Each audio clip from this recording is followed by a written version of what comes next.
Welcome to Technical Studies. In this video, we will discuss the fundamentals of piping.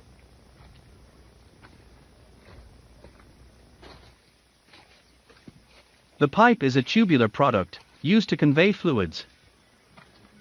Pipe sizes are generally identified as nominal bore, NB, or nominal pipe size, NPS. Pipes have fixed outside diameters, OD, and variable inside diameters, based on the thickness selected.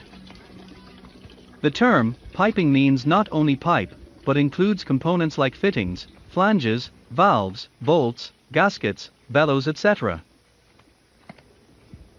Generally used piping materials are carbon steel, stainless steel, low alloy steel,